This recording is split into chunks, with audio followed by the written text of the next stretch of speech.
Hello class, today we're going to be talking about ESS, evolutionary stable strategies. First, start off by drawing a matrix, which is quite simply a box with a cross in the middle. We're going to have two players today, Helena and Chase, each with the option to play strategy A or strategy B. But the payoffs I'm writing are just for Chase, just here. So 5, 3, 1, 0. And the question at hand is there an evolutionary stable strategy?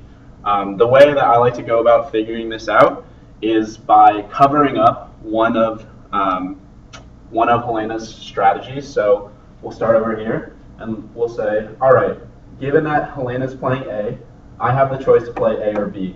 What's the best strategy for me to play given that situation? And the answer is 5, because 5 is greater than 3. And then you do the same thing on the other side. I'm Chase, Helena's playing B. I can play A or B. What's the best strategy for me to play? And it's 1, because 1 is bigger than 0. Which means that in this case, A is the ESS. Because regardless of what Helena plays, it's best for me to play A. Now, let's say that instead of this being 0,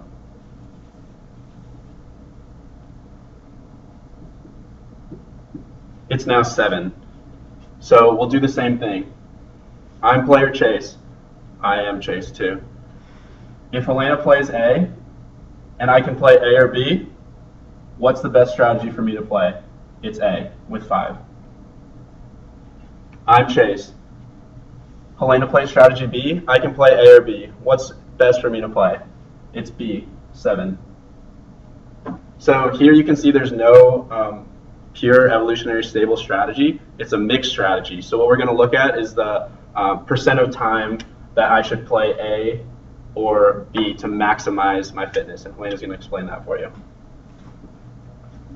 Okay, yeah, so like Chase said, we don't have a clear winner.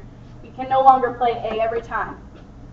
So sometimes Chase will play A, and sometimes he should play B to maximize his fitness. So we're going to solve for the equilibrium for when the fitness is greatest for A and when the fitness is B.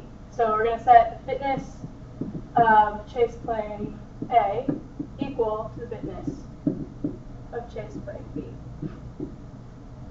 You can calculate the fitness of Chase playing A by saying the fitness that A is played in the population times, the frequency that A is played in the population times the payoff for Chase when he plays A against A, which is 5.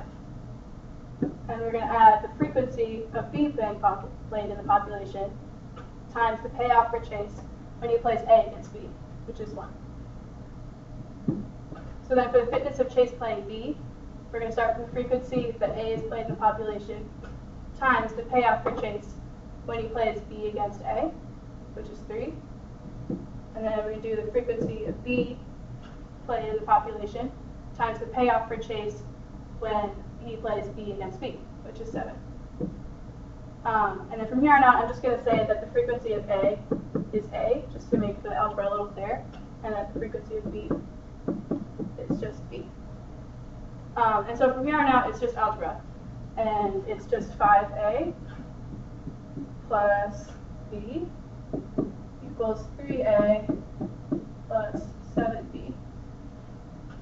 So if we just simplify, we end up with 6B on this side and 2A over here. And then we're going to just end up with A equals 3B. And here it's really important to note that the frequency of A, or A, equals 1 minus B, because frequency should always add up to 100%. And so now we can just substitute in. So if we use this as A, actually let's do it the opposite way around. B equals 1 minus A. So let's take this in here, this value for B, and plug it in, substitute.